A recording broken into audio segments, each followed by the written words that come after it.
Spirituality and premonition में आपका स्वागत है। हरे कृष्णा। दोस्तों, आज फिर एक सच्ची घटना आपके सामने प्रस्तुत कर रही हूँ। पात्रों के नाम बदल दिए गए हैं। 72 वर्षीय राम अवतार प्राइमरी स्कूल में टीचर थे। उनके 4 बच्चे थे। सभी को पढ़ाया लिखाया और फिर सभी बच्चों की शादियां भी कर दी। अब रिटायर हो चुके थे। तीनों बेटियां 2 हरियाणा में और 1 दिल्ली में ब्याही थी। उनकी इच्छा यही थी कि 2-4 साल दिल्ली में रहकर फिर वापस पत्नी को लेकर अपने गांव चले जाएंगे। वहां पर उनके मकान और खेत हैं। 2 दिन पहले ही उनकी सबसे बड़ी बेटी संपदा मायके आई थी, लेकिन वो काफी उदास रहती थी। संपदा की मां ने राम अवतार को बताया कि संपदा गर्भवती है। फिर संपदा ने मां को बताया कि मेरे पति चंद्रशेखर ने कहा है कि अब बच्चा होने के बाद ही वापस आना। संपदा को 6 माह का गर्भ था। प्रॉपर्टी डीलर का काम करता है चंद्रशेखर। दहेज में सभी सामान दिए थे संपदा को, लेकिन फिर भी उसने उसकी उदासी की वजह आज तक किसी को नहीं बताई। खैर, फिर उसको बेटा हुआ। संपदा की सास और ससुर हॉस्पिटल में आए थे और वहीं से पोते का मुंह देखकर वापस हरियाणा चले गए। संपदा का पति 3 दिन बाद आया और 1 घंटे में वापस चला गया। खैर, 1 माह बाद राम अवतार संपदा को उसकी ससुराल छोड़कर आ गए। सब कुछ ठीक चल रहा था कि अचानक उनकी दूसरी बेटी यशोदा ने उन्हें रो रो कर फोन किया कि पापा, मुझे बलराम ने बहुत पीटा है। मेरे हाथ में फ्रैक्चर हो गया है। पापा, मैं अब यहाँ नहीं रहूंगी। राम अवतार ने समझाया कि बेटा, मैं कल तेरे पास आऊंगा। तू चिंता मत कर। तू किसी को भी लेकर बस हॉस्पिटल चला जा और प्लास्टर लगवा ले। दूसरे दिन राम अवतार यशोदा के घर पहुंचे।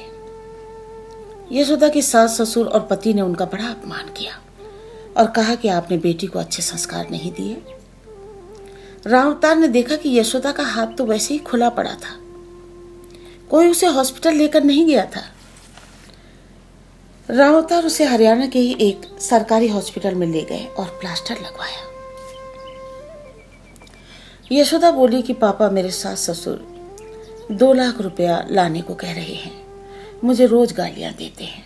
पति रोज मारता है। बेटी की दुर्दशा देखकर राम अवतार उसे अपने साथ दिल्ली ले आए।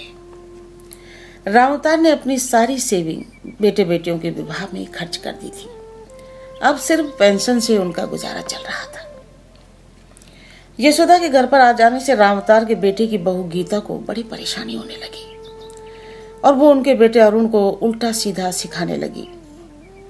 जब बेटे अरुण ने पिता से यशोदा को ससुराल भेजने की बात कही तो राम अवतार समझ गए कि ये लोग यशोदा को अब यहाँ नहीं रखना चाहते। बहू के तेवर भी दिन पर दिन बदलते जा रहे थे। वो सास, ससुर और किसी की भी इज्जत नहीं करती थी। राम अवतार को तो समझ ही नहीं आ रहा था कि मैं क्या करूं। बहुत परेशान रहते थे।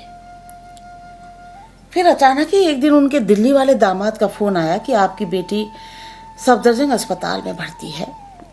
2 दिन से पेट में दर्द बता रही थी। तो आज जब हम अस्पताल लेकर आए तो डॉक्टर ने कह दिया बच्चा तो अंदर ही खत्म हो गया है, तो ऑपरेशन करना होगा। राम अवतार आनंद फाना में सफदरजंग हॉस्पिटल पहुंचे। अपनी सबसे छोटी बेटी सुनैना की हालत देखकर वो दंग रह गए। सुनैना तो हड्डियों का ढांचा बन चुकी थी।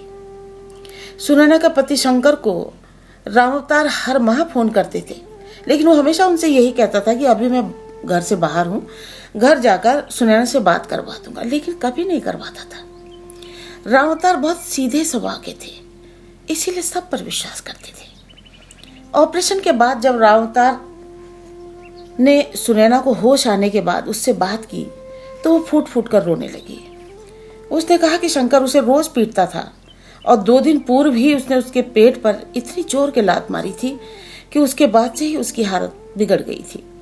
वो बोली, मैंने कई बार शंकर को, बड़ी दीदी संपदा और आपको फोन करने को कहा था, लेकिन वो बात नहीं करवाता था।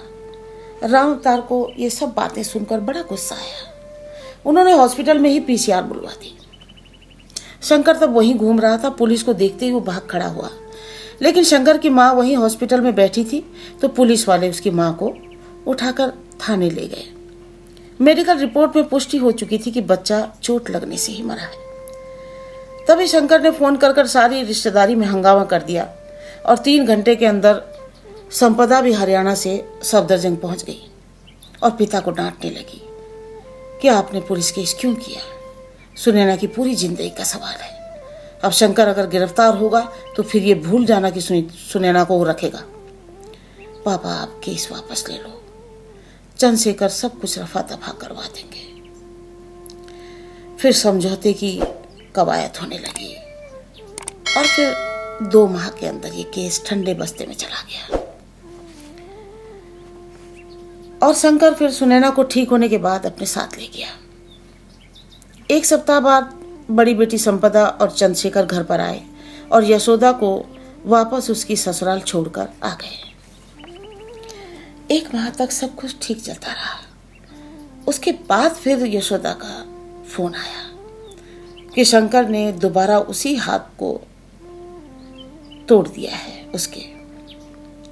रामावतार बहुत परेशान हो गए। उन्होंने तुरंत संपदा को फोन किया कि तुरंत उसके पास जाओ। संपदा के पास के गांव में ही यशोदा रहती थी। तो उसके बाद चंद्रशेखर ने रामावतार को फोन किया कि आप चिंता मत करो, आपको वहां जाने की जरूरत नहीं, मैं खुद ही चला जाऊंगा यशोदा को देखने के लिए।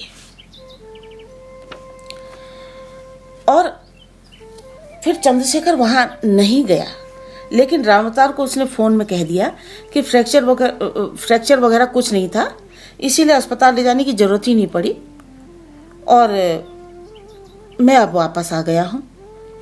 यशोदा का उन लोगों ने फोन छीन लिया था, तो बात होनी संभव नहीं थी। एक दिन रामावतार अपने क्षेत्र में चाय की दुकान पर बैठे थे और अपने किसी दोस्त से अपनी बेटियों के दुख की चर्चा कर रहे थे। उस वक्त वहां पर बैठे एक आदमी ने उनकी बातें सुन ली, जो कि मुझे भी जानता था। उसने कहा, बाबा ये नंबर आप ले लीजिए और इनको आप फोन करना, हो सकता है आपकी प्रॉब्लम सॉल्व हो जाएगी। उन्होंने उसी वक्त मुझे फोन किया। मैं उस वक्त ऑफिस में थी। मैंने रामावतार जी को बुला लिया। अच्छा, मेरे ऑफिस आने के बाद 2-4 बात होने के बाद वो बच्चों की तरह रोने लगे। ऑफिस में कैमरे में सब कुछ रिकॉर्ड होता जा रहा था। उसके बाद मैंने दोबारा उन्हें बुलाया और सुनैना के मेडिकल रिपोर्ट्स और एफआईआर कॉपी और यशोदा के भी फ्रैक्चर के कागज उन्हें लाने को कहा। वो सब डॉक्यूमेंट मैंने अपने पास ले लिए। वो टीचर थे तो उन्होंने कागजों की फाइल अच्छे से बना रखी थी। मैंने उनके पेपर तैयार करवाए और साइन करवाए उनके। उसके बाद उन्हें वापस भेज दिया। लेकिन दूसरे ही दिन मैंने देखा कि 10 बजे अचानक वो बिना बताए मेरे ऑफिस में आ गए और संपदा उनके साथ थी और बोले, बहन जी आपने कार्रवाई शुरू तो नहीं की? मैंने कहा, क्यों, क्या हुआ? तो वो बोले कि आप अभी रोक दीजिएगा इसको। मैंने कहा चलो ठीक है, रोक देंगे, लेकिन आप बैठिए तो सही। फिर मैंने पूछा, ये आपके साथ कौन है? तो वो बोले, ये मेरी बड़ी बेटी है, संपदा है, और मेरे बेटों से भी बढ़कर है। मेरे हर सुख दुख में ये सबसे पहले आकर खड़ी हो जाती है। उसके बाद मैंने संपदा से जब कुछ सवाल किए तो मुझे उसके जवाबों से साफ पता लग गया कि इसे कोई और चला रहा है, इसका अपना दिमाग है ही नहीं। फिर मैंने संपदा से पूछा कि अच्छा मेरे ऑफिस तक आप लोग कैसे आए? तो उसने कहा, मेरे गेट पर ही उसका हस्बैंड इसको और इसके पापा को छोड़कर चला गया था गाड़ी से। फिर मैंने चाय मंगवा ली जिससे कि उनसे ज़्यादा जानकारी ले सकूं और बैठने को कहा। मैंने कहा, यशोदा और सुनैना के रिश्ते कौन लाया था? रामावतार बोले, संपदा नहीं भेजे थे। जब बहू के बारे में पता किया तो रामावतार बोले, बहू का रिश्ता भी संपदा ही लाई थी। उसके बाद अचानक उसके पति का फोन आ गया और वो गेट के पास खड़ा है। उसके बाद वो दोनों बाप बेटी अपने घर चले गए। खैर रात को मैंने राम अवतार को फोन किया कि आप मुझे सच बताओ, आपका किसका डर है। तो वो बोले कि संपदा बहुत नाराज हो रही थी और अब तो सब लोग मुझे ही डांट रहे हैं। मुझे तो लगता है कहीं मैं पागल हो जाऊंगा। मैंने कहा डरो मत, आप भी सुरक्षित रहोगे और आपकी बेटियां भी सुरक्षित रहेंगी। मैंने दूसरे ही दिन दिल्ली और हरियाणा सरकार को फाइलें लगा दी। संदिग्धों के फ़ोन नंबर और कॉल डिटेल्स निकलवा लिए गए।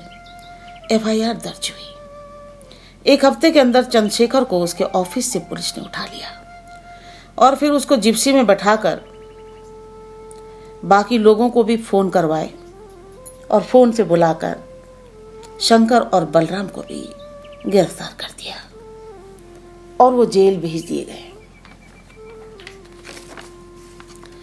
चंद्रशेखर के जेल जाते ही संपदा अपने बेटे को लेकर भागकर अपने पिता के पास दिल्ली आ गई। दिल्ली आकर उसने पुलिस को बयान दिए कि तांत्रिक से मिलने के बाद चंद्रशेखर उसके ऊपर बहुत अत्याचार करता था, उसे सिगरेट से जलाता था, मारता पीटता था और दिन रात उसके माता पिता को गालियां देता था और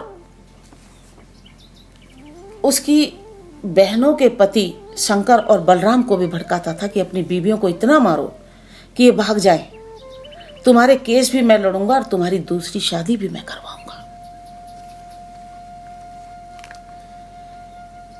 अच्छा, जब कोर्ट में जज साहब ने चंद्रशेखर को पूछा कि इस दरिंदगी के सबसे बड़े सूत्रधार और मास्टरमाइंड आप हो, अरे इतनी नफरत क्यों है आपको इस बुजुर्ग राम अवतार और उसके परिवार से, तो चंद्रशेखर तो पूरी तरह से टूट चुका था।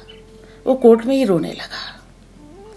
फिर वो बोला कि विवाह के तुरंत बाद मुझे एक प्लॉट में बड़ा घाटा हो गया था और मैं तांत्रिक के पास गया था, साथ में संपदा को भी ले गया। मैंने सोचा शायद इस औरत की किस्मत के कारण मेरे काम खराब हो रहे हैं। तो तांत्रिक ने उस वक्त मुझे बताया कि जिस परिवार से तू ये लड़की लाया है वो पिछले जन्म में तेरे दुश्मन थे और दोनों परिवारों के बीच में तुम्हारे काफी जंग हुई थी, तलवारें चली थी और तुम्हारे कुछ लोगों को इनके पक्ष ने मार भी दिया था। बस यही बात मेरे जहन में उतर गई और मैं इस परिवार की बर्बादी में उतर आया। मैंने ही यशोदा और सुनैना के रिश्ते करवाए। घर में बहू भी मेरे जानने वालों के यहाँ से आई है। इन सभी रिश्तों को मैं अपने दिमाग से चला रहा था और बलराम और शंकर को भी यशोदा और सुनैना को मारपीट करने को कहता था। मैं स्वयं भी संपदा को बहुत कष्ट दिया और संपदा को इस्तेमाल कर इसके परिवार को बर्बाद करना चाहता था। संपदा गर्भवती हो गई, वरना मैं इसको जान से मारना चाहता था। 1 वर्ष बाद चंद्रशेखर और बलराम को जमानत मिल गई। जेल से आने के बाद चंद्रशेखर की तो मानो दुनिया ही उजड़ गई थी। उसके पार्टनर ने उसके जेल जाने के बाद उसके सारे प्लॉट बेच दिए और फरार हो गया। संपदा भी उसको छोड़कर जा चुकी थी। खैर, जैसी करनी वैसी भरनी। दोस्तों, आज भी कई परिवार, अनपढ़ ही नहीं बल्कि पढ़े लिखे लोग भी इन तथाकथित तांत्रिकों के चक्कर में बर्बाद हो चुके हैं। ये लोग इस तरह से कान में जहर घोलते हैं कि हंसते खेलते परिवार खत्म हो जाते हैं। इन दुष्ट तांत्रिकों के चक्कर में आकर लोग दूसरों के बच्चे चुराकर उनकी बलि तक दे डालते हैं। जागरूक लोगों को सामने आकर ऐसे दुष्टों और दरिंदों को टारगेट करना होगा और समाज से इस बुराई को हमेशा के लिए खत्म करना होगा। Thank you.